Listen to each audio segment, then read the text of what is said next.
За хөтөлбөрийн хэсэгт бид зочны ярилцлагаараа үргэлжлүүлж байна.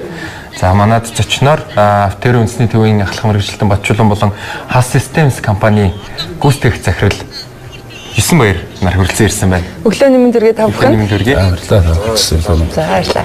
Хөтөлбөрийн өмнөх хэсэгт бүтээр ярилцж байсан Монгол улсад инновацийг нэвтрүүлж байгаа стартап компаниуд ихээр нэмэгддэг болжээ гэдэг инновацийг бүх салбарт нэвтрүүлэх боломжтой талаар ярилцдаг. За яг энэ сэдвийн хүрээнд буюу 12 дугаар сарын 14, 15-ны өдрүүдэд Автерийн салбарт инновацийг нэвтрүүлэх үзэсгэлэн болох гэж байгаа. За энэ үзэсгэлэнгийн талаар мэдээллийг Автер үндэсний төвийн ахлах мэргэжилтэн бидэнд энэ өглөө хүргэх болно. За мэдлэгийн 900 зуутай болгогдуулаад ер нь бол энэ шинжлэх ухааны олд амжилтыг эдийн засгийн эргэлтэд оруулах үр ашигтай бүтээгдэхүүн болгох чиглэлээр бол инновац үйл ажиллагаа хөгжиж ирж байна. За аливаа улс орны хөгжлийн индексийг бас одоо энэ тухайн улс орны инновацийн хөгжлийн түвшинд өрнөж тодорхойлдог юм тогтолцоо бий болж. За манай улс бол 2012 онд энэ инновацийн тухай хуулийг баталж байна. За энэ хуу одоо хуулинд бол одоо энэ төр үеийн хөгжлийн байгууллагууд энэ чиглэлээр хэрхэн хамтарч ажиллах вэ? За инновацийн үйл ажиллагааны санхүүжилт болон удирдлага зохион байгуулалтын талаар хуульчилж гисэн байна л да. За манай Автерийн салбарт бид одоо энэ мэдлэгийн одоо эдийн засгийн үндэс суурийг бий болгох инновацийн бүтээгдэхүүн үйлчилгээг одоо инновацийн талаарх ойлголтыг одоо түгээх зорилгоор зөвхөн одоо бүтээл сэтгэлгээг хөгжүүлэх зорилгоор бол бид нар энэ Автерийн салбарт инновац Автерийн салбарт нэртэй өдрөлийн арга хэмжээг 12 сарын 14-5-ны өдрүүдэд одоо зохион байгуулахаар ажиллаж байгаа.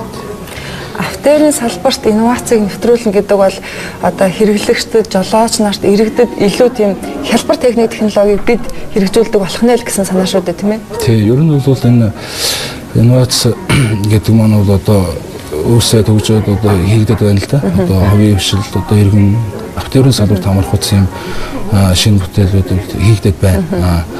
Манай одоо зам тээвэр хөгжлийн яам Автерийн залуучуудын холбооноос хамтраад одоо ер нь энэ одоо үүсэт байгаа энэ инновацийн бүтээлүүдийг одоо эдийн засгийн эргэлтэд оруулах боломж гарцуудыг одоо тодорхойлж өгөх энэ хамтран ажиллагааг хангах зорилгоор бол энэ одоо өдрөлийн арга хэмжээг зохион байгуулахаар ингээд ажиллаж байна.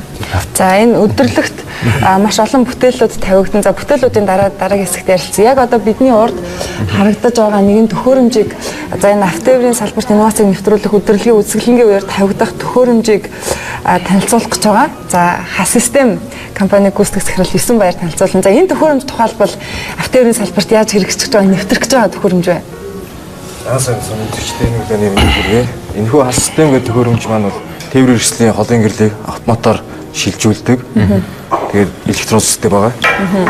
Тэгээд одоо энийг суйрлуулснаар одоо шөнийн цагт осол гарах эрсдэл 2 дахин нэмэгддэг гэж бас судалгаагаар үздэг байгаа. Тэгэхээр нөө үзэгдэлд хангалтгүй гэрлийн галбанд ордог зэрэгээс шалтгаалаа осол их гардаг. Ерөнхийдөө бууруулах зорилготой л энэ системийг зохион бүтээсэн дээ. Тэгээд тээврийн салбарт одоо инновац төлхөө гардаг боллоо гэж хэлжсэн. Тэгэхээр Монгол улсын хувьд бас нэг тийм онцгой тохиолдол нь юу гэхээр буруудалтай өрүүлтэй машинууд маш ихээр зорчдог тий. Тэгэхээр гэрлийн тусгалж гисэн буруу тийшээ чиглэлтэй байдаг гэж түрүүн ярилцж ирсэн.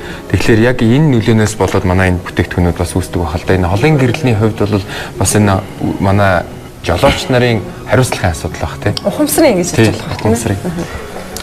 Ер нь бол энэ зам тээврийн аваар ослын одоо дийлэнх хувь нь бол одоо энэ орон нутгийн замд шинэ орон цагаар ингээд одоо гарч байгаа. Тэгээд энэ аваар осол гарах одоо үндсэн шалтгаан бол одоо энэ их гэрлийн тусгал одоо шилжүүлдэг.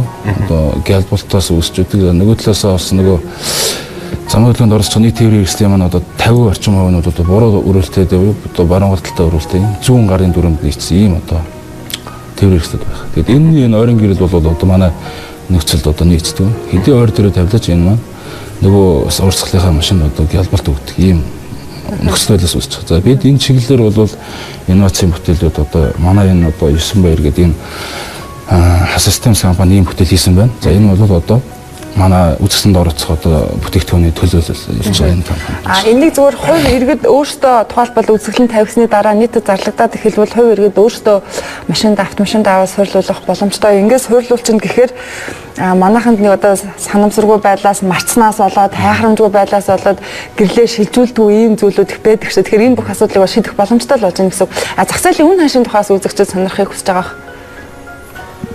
Энэхүү төхөөрөмжийн үн ханшийг бол одоогоор яг бүрэн батлаагүй байна.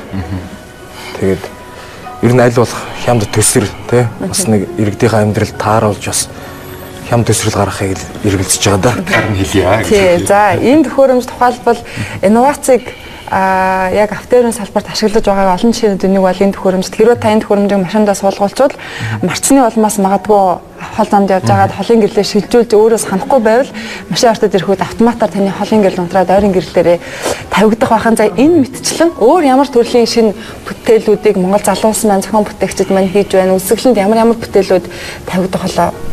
За одоогийн байдлаар бол үзэсгэлэнд одоо 20 гаруй аж ахуйн нэгжийн одоо 40 орчим бүтээлүүд оролцохоор бүртгүүлчихэд байж байгаа. Тийм тэгээд ашрын хэлэхэд одоо бас энэ бол энэ тоо бол байнга тасралтгүй нэмэгдэнэ. 15 хүртэл бүртгэж байгаа.